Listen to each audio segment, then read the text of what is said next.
मैं Ramdev Bhargav Tagore children academy senior secondary school Surajgarh कक्षा 12 के समस्त विद्यार्थियों को मेरी ओर से शुभ प्रातः। विद्यार्थियों, आप सब कैसे हैं?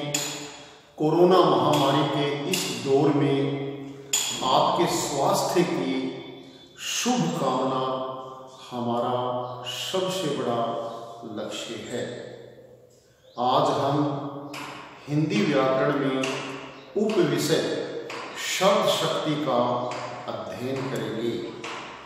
शब्द शक्ति किसे कहते हैं? परिभाषा।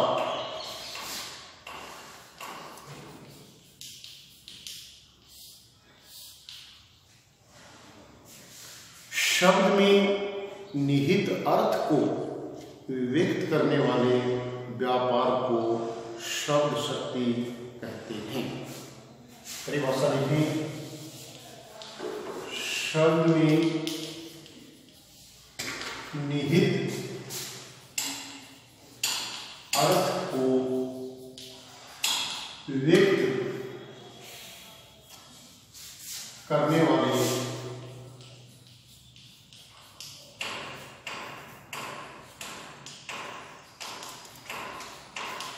व्यापार को शब्द शक्ति कहते हैं। शब्द का वैसे कोई निश्चित अर्थ नहीं होता,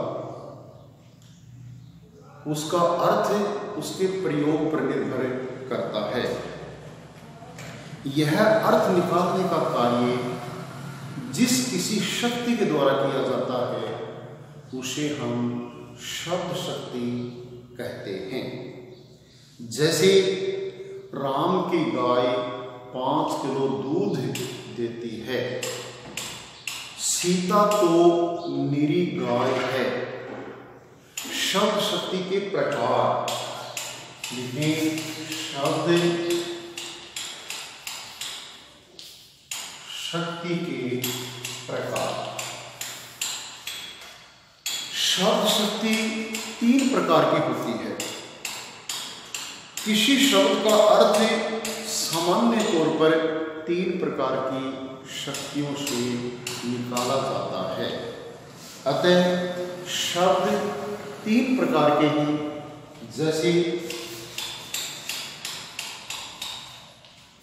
वात्सल्य,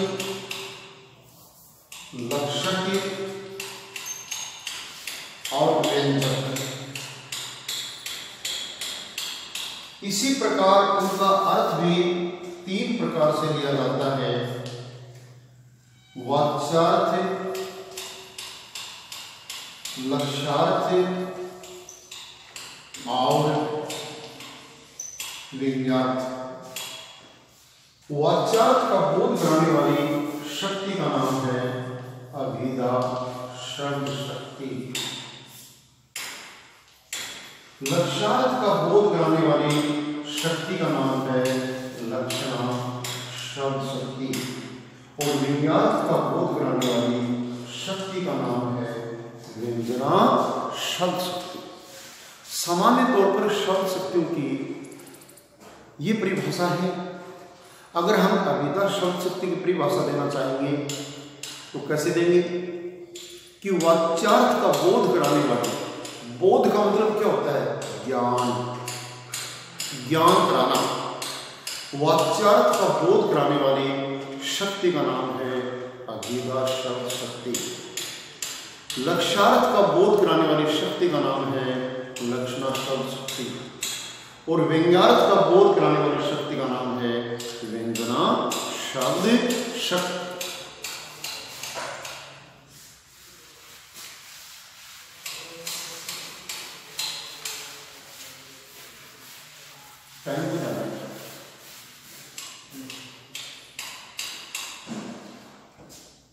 पहली है अभिधा शब्द शक्ति।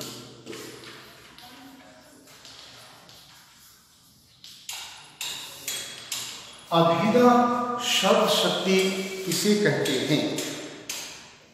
शब्द के साधारण एवं व्यवहारिक अर्थ को प्रकट करने वाली शक्ति का नाम अभिधा शब्द शक्ति है। जैसा कि मैंने अभी आपको बताया कि अभिधा शब्द शक्ति की एक सरल सी परिभाषा है, क्या कि वाच्यार्थ का बोध कराने वाली शक्ति का नाम अभिधा शब्द शक्ति है। इसकी एक परिभाषा और भी है, वो क्या कि शब्द के साधारण और व्यवहारिक अर्थ का ज्ञान कराने वाली शक्ति का नाम अभिधा शब्द शक्ति है। लिखें, शब्द के साधारण एवं व्यवहारिक अर्थ का ज्ञान कराने वाली शक्ति का नाम अभिधा शब्द शक्ति है।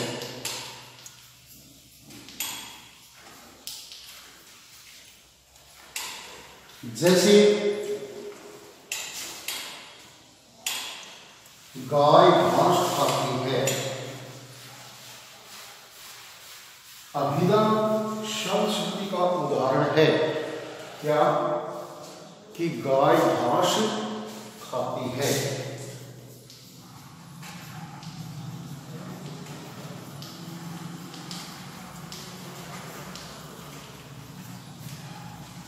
जैसा किसी ने ये कहा कि गाय घास खाती है, सुनने वाले ने इसका क्या अर्थ लगाया कि गाय एक चौपाया पशु है जो घास खाने की क्रिया कर रहा है, घास चरने की क्रिया कर रहा है। जैसा कहने वाले ने कहा, सुनने वाले ने उसका ज्यों का त्यों अर्थ लगाया।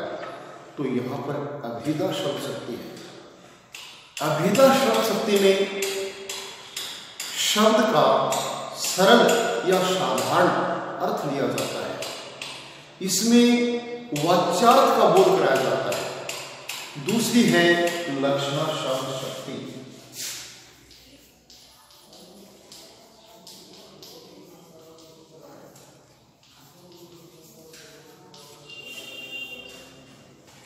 लक्षणा शब्द शक्ति किसे कहते हैं? एक इसकी सीधी सी परिभाषा है कि जहां शब्द का लक्ष्यार्थ लिया जाता है वहां लक्षणा शब्द शक्ति होती है। लेकिन एक इसकी दूसरी परिभाषा भी है, वो कैसे कि जहां किसी शब्द का सरल या साधारण अर्थ न लेकर उसका तत्संबंधी अर्थ लिया जाता है, या किसी शब्द का लक्षणों के आधार पर अर्थ लिया जाता है, तो वहां पर लक्षणा शब्द शक्ति होती है। देखिए, जहां किसी शब्द का लक्ष्यार्थ लिया जाता है वहां लक्षणा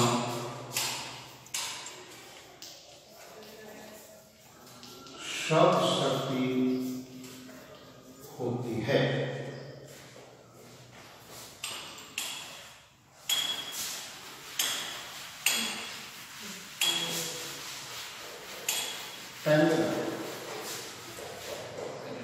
शब्द शक्ति, लक्षणा शब्द शक्ति का उदाहरण जैसे राम गधा है। अब राम एक मानव है, गधा एक चौपाया पशु है, जानवर है। भला राम एक गधा कैसे बन सकता है, एक चौपाया जानवर कैसे बन सकता है? लेकिन यहां पर जो गधा शब्द है ये राम के लक्षणों के आधार पर इसका अर्थ लिया गया है। कि राम के जो लक्षण हैं वो गधे जैसे हैं। गधा हमारे समाज में एक मूर्ख जानवर माना जाता है। राम के जो लक्षण हैं वो मूर्खता से युक्त हैं, अतः राम को गधा कह दिया गया। यहां शब्द का लक्ष्यार्थ लिया गया है। लक्षणा शब्द शक्ति के भेद।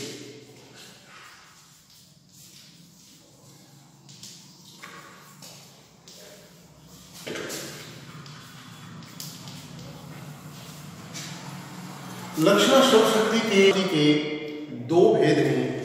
पहला है रूढ़ा लक्षणा।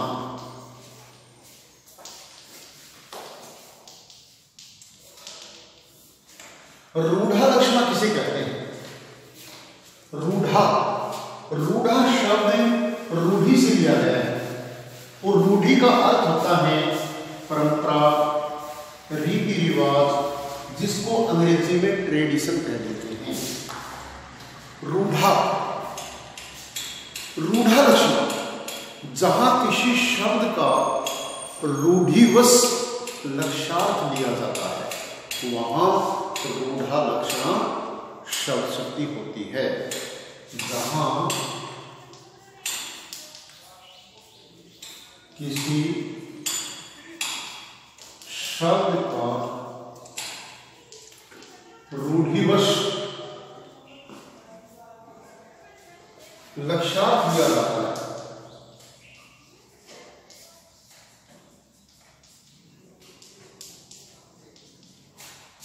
वहां रूढ़ा लक्षणा शब्द शक्ति होती है। जैसे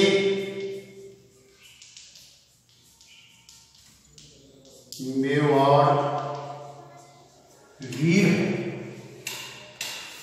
मेवाड़ के विषय में महाराणा प्रताप या उससे पहले पराक्रमी जितने भी राजा हुए हैं उनके समय से यह प्रचला, ये परंपरा रही है, ये परंपरा बनी हुई है कि मेवाड़ के जितने भी शख्स हुए हैं, पराक्रमी राजा हुए हैं, सूरवीर राजा हुए हैं, वो सारे के सारे बलवान योद्धा, साहसी और धरती के सच्चे लाल हुए हैं। मेवाड़ के विषय में सदैव से परंपरा रही है। मेवाड़ के विषय में सदैव ये माना जाता रहा है कि मेवाड़ में जो भी पैदा होता है वो वीर होता है। क्या मेवाड़ में कायर नहीं होते? अवश्य होते होंगे, लेकिन मेवाड़ के जो राजा महाराज हुए हैं उन्होंने एक ऐसी परंपरा समाज में कायम की है जिसके आधार पर एक रूढ़ी पड़ गई, एक रीति रिवाज सा पड़ गया, एक ट्रेडिशन पड़ गई। क्या कि मेवाड़ वीर, क्योंकि मेवाड़ वीरों की भूमि रहा है, अतः यहां मेवाड़ वीर है। ये जो शब्द का जो अर्थ लिया गया है ये रूढ़िवश लिया गया है, परंपरावश लिया गया है। दूसरा है प्रयोजनवती लक्षणा।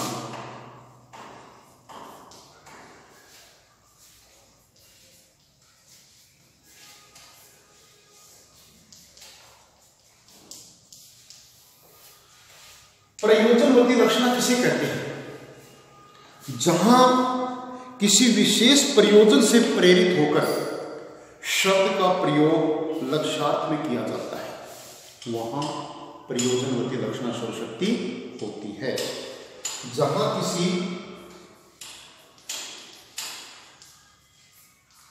विशेष प्रयोजन से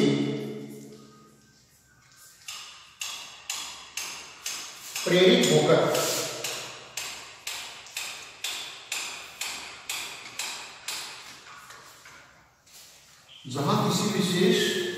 प्रयोजन से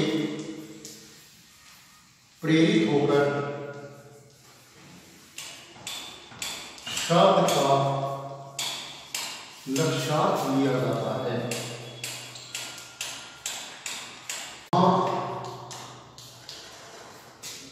वहां प्रयोजनवती लक्षणा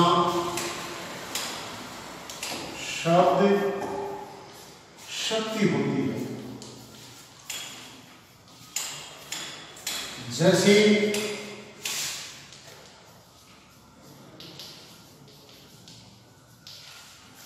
गिरधारी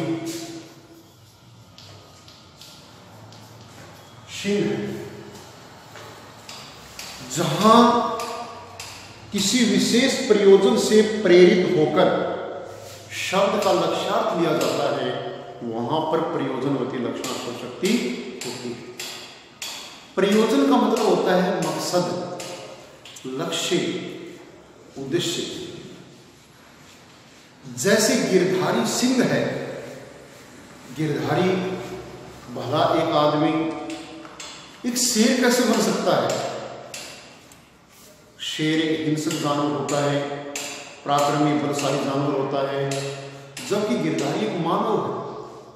लेकिन गिरधारी के जो लक्षण हैं वो पराक्रमी व्यक्ति के हैं। अतः जो पराक्रम एक शेर में होता है, वैसा ही पराक्रम गिरधारी के अंदर देखा गया है। अतः किसी कहने वाले ने कह दिया कि गिरधारी सिंह है। क्यों? क्योंकि गिरधारी के जो लक्षण हैं वो शेर जैसे हैं। तीसरी शब्द शक्ति है व्यंजना शब्द शक्ति। व्यंजना शब्द शक्ति, व्यंजना शब्द शक्ति की एक सीधी सी परिभाषा है कि जहां किसी शब्द का व्यंग्यार्थ लिया जाता है, जहां किसी शब्द का व्यंग्यार्थ लिया जाता है, वहां पर व्यंजना शब्द शक्ति होती है। लेकिन इसको दूसरे रूप में हम ऐसे भी कह सकते हैं कि जहां किसी शब्द का सरल या साधारण अर्थ न लेकर तथा उसका लक्ष्यार्थ भी न लेकर व्यंग्य के आधार पर उसका अर्थ निकाला जाता है, तो वहां पर व्यंजना शब्द शक्ति होती है। व्यंजना शब्द शक्ति केवल एक संकेत करती है, एक इशारा भर देती है, बाकी सब कुछ पाठक या श्रोता पर छोड़ देती है। साफ साफ कुछ नहीं करती, वो स्पष्ट कुछ भी नहीं बताती, वो केवल पाठक या श्रोता को संकेत करती है, एक इशारा करती है, बाकी सब कुछ पाठक या श्रोता पर छोड़ देती है। पाठक या श्रोता उसका अपने अपने दृष्टिकोण से उसका अर्थ लगाते हैं। परिभाषा लिखें, जहां किसी शब्द का व्यंग्यार्थ लिया जाता है,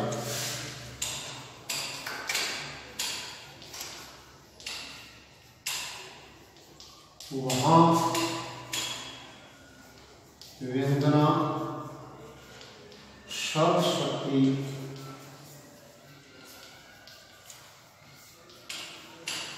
होती है। जैसे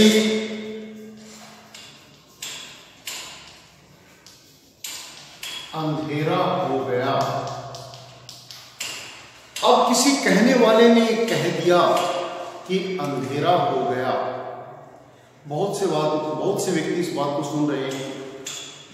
पुजारी ने सोचा अपने दृष्टिकोण से कि पूजा करने का समय हो गया।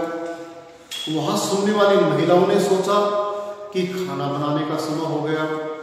वहां बैठे किसान ने सोचा कि अब खेत का काम निपटाकर घर चलने का समय हो गया।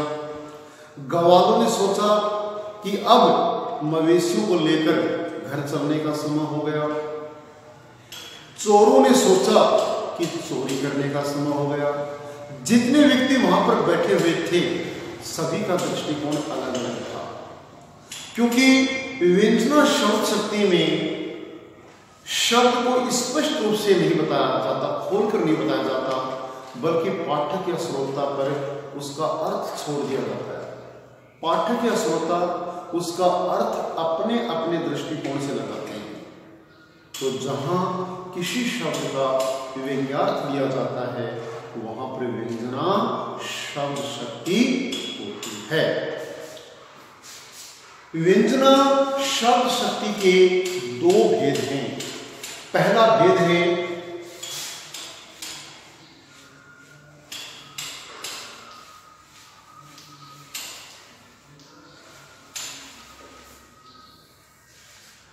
शाब्दी व्यंजना।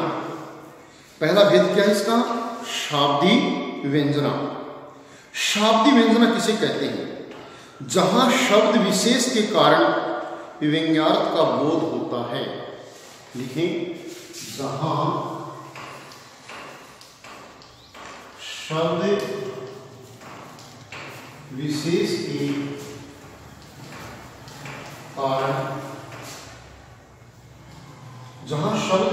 के कारण व्यंग्यार्थ का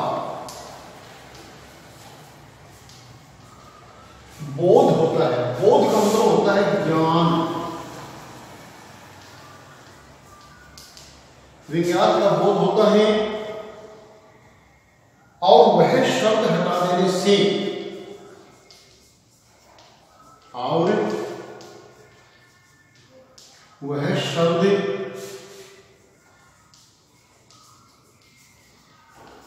हटा देने से व्यंग्यार्थ समाप्त हो जाता है। व्यंग्यार्थ समाप्त हो जाता है।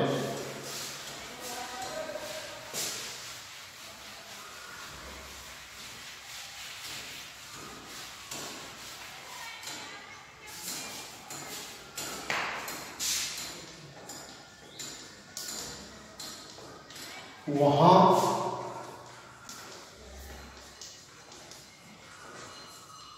शाब्दी व्यंजना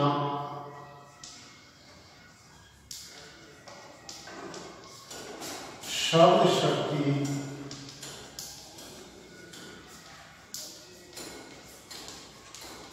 होती है। यानी शाब्दी व्यंजना में शब्द विशेष के कारण व्यंग्यार्थ का ज्ञान होता है।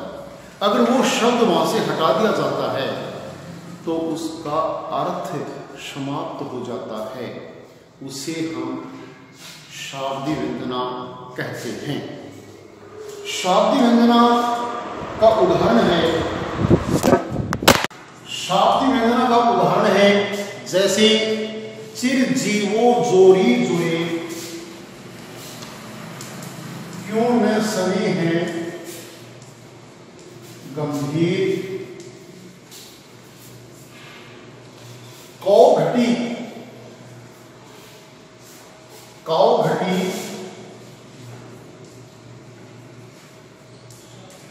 उग्रश भानुजा वे हल धर के वी। अब यहां पर वृष भानु शब्द के ऊपर ये सारे की सारी शब्द शक्ति शाब्दी शब्द शक्ति निहित होती है। शाब्दी व्यंजना केवल वृष भानुजा शब्द के ऊपर निर्भर करती है। कैसे? इस दोहे का उदाहरण बता रहा हूं कि चिर जीवो, चिर का मतलब होता है लंबे समय तक, जीवो का अर्थ जीवित रहे, जोड़ी का मतलब होता है राधा और कृष्ण की जोड़ी, जुड़े का मतलब होता है जुड़ी रहे, आबाद रहे। राधा और कृष्ण की जोड़ी दीर्घायु, चिरायु, लंबी आयु तक जुड़ी रहे। क्यों न सने हैं गंभीर, और उन दोनों के मध्य गंभीर स्नेह क्यों ना हो। क्यों? क्योंकि कौ घटी, कौ का मतलब होता है कौन, घटी का मतलब होता है कम, घाट। अपनी यहाँ क्षेत्रीय भाषा में घाट शब्द इस्तेमाल करते हैं कि कोई भी घाट नहीं है, ऐसे कह देते हैं। कौ घटी यानी कि कौन कम है, इन दोनों में से कैसे कि वृषभानुजा, वृषभानुजा का अर्थ होता है वृषभानु प्लस जा। वृषभानु का मतलब क्या होता है कि वृषभानु ब्रजभूमि का एक राजा था। जा का मतलब होता है बेटी, कि राधा वृषभानु की बेटी है, यानी कि राजा की बेटी राजकुमारी। तो एक तरफ तो राजा वृषभानु की बेटी राधा जो अपने आप में राजकुमारी है, और वे हलधर, हलधर का मतलब होता है बलराम, और वीर का मतलब होता है भाई। अब बलराम का भाई कौन? श्री कृष्ण। बलराम अपने आप में एक राजा था, राजा का पुत्र था। बलराम का पिता एक राजा था और राजा का बेटा तो राजकुमारी होगा। बलराम अपने आप में राजकुमार है और उसका वीर यानी कि भाई कौन? श्री कृष्ण, वो भी तो राजकुमार होगा। तो एक तरफ तो राजा वृषभानु की बेटी राधा जो अपने आप में राजकुमारी है, तो दूसरी तरफ बलराम जो एक राजा का बेटा है जो अपने आप में राजकुमार है, उसका भाई श्री कृष्ण भी राजकुमार है। तो एक तरफ तो राजकुमारी है और दूसरी तरफ राजकुमार है। दूसरा वृषभानु का अर्थ क्या है? वृषभ प्लस अनुजा। तो वृषभ का मतलब होता है बैल और अनुजा का मतलब होता है छोटी बहन। वृषभ का मतलब होता है बैल और अनुजा का मतलब होता है छोटी बहन। एक तरफ तो बैल की छोटी बहन कौन? राधा। अब बैल की छोटी बहन तो गाय होगी, तो एक तरफ तो बैल की छोटी बहन गाय है और दूसरी तरफ हलधर, हल को धारण करने वाला कौन? बैल। और बैल का भाई भी कौन होगा? बैल ही होगा। एक तरफ तो वृषभ की अनुजा, वृषभ यानी बैल की छोटी बहन गाय, और दूसरी तरफ बलराम जिसको हलधर कहा जाता था। हलधर का एक अर्थ और निकलता है, हल को धारण करने वाला कौन? बैल। और बैल का भाई भी कौन होगा? बैल होगा। तो एक तरफ गाय है, दूसरी तरफ बैल है। एक तरफ राजकुमारी है, दूसरी तरफ राजकुमार है श्री कृष्ण। तो इन दोनों की जोड़ी क्यों ना आबाद रहे, इसलिए कहा गया है कि चिर जीवो जोड़ी जुड़े, यानी लंबे समय तक जोड़ी आबाद रहे। क्यों ना स्नेह गंभीर और इनमें गहरा स्नेह क्यों ना हो, क्योंकि कौ घटी इनमें कौन कम है, कौन घाट है? वृषभानुजा।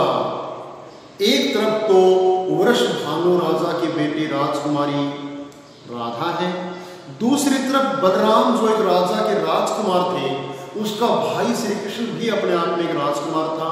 एक तरफ राजकुमारी, दूसरी तरफ राजकुमार, और वृषभ प्लस अनुजा यानी बैल की छोटी बहन गाय, और दूसरी तरफ बैल का भाई बैल। गाय और बैल की जोड़ी मिलती है। इसलिए यहां पर वृषभानु का जो शब्द आया है, ये सारा का सारा अर्थ इसी पर निर्भर करता है। इसलिए अगर ये शब्द यहां पर हटा दिया जाता है तो इसे शाब्दी व्यंजना का कोई अर्थ नहीं रह जाता। दूसरी है आर्थी व्यंजना। आर्थी व्यंजना किसे कहते हैं?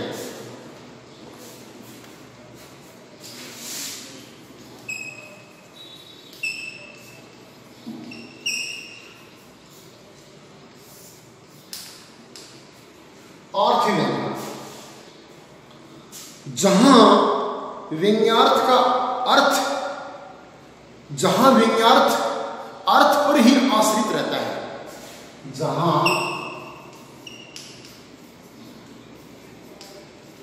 व्यंग्यार्थ अर्थ पर ही आश्रित रहता है वहां आर्थी व्यंजना होती है।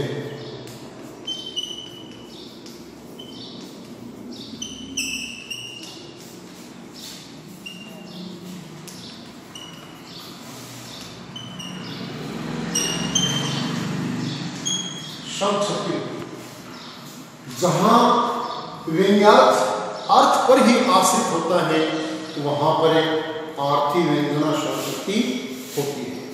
जैसे अबला जीवन हाय, तुम्हारी, यही कहानी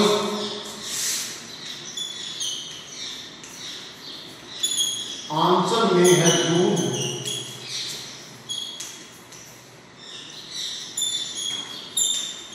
और आंखों में है पानी। यहां पे व्यंग्यार्थ का जो अर्थ है, जो व्यंग्यार्थ है वो अर्थ पर आश्रित रहता है। कैसे कि अबला, अबला का अर्थ होता है नारी, महिला। हे नारी, हे नारी जीवन, क्या तुम्हारी हमेशा से यही कहानी रही है कि तुम्हारे आंचल में, आंचल का मतलब होता है स्तनों में, कि तुम्हारे स्तनों में दूध की धारा प्रवाहित होती रही है, और आंखों में है पानी, पानी का मतलब होता है आंसू, कि तुम्हारी आंखों में आंसू प्रवाहित होते रहे हैं।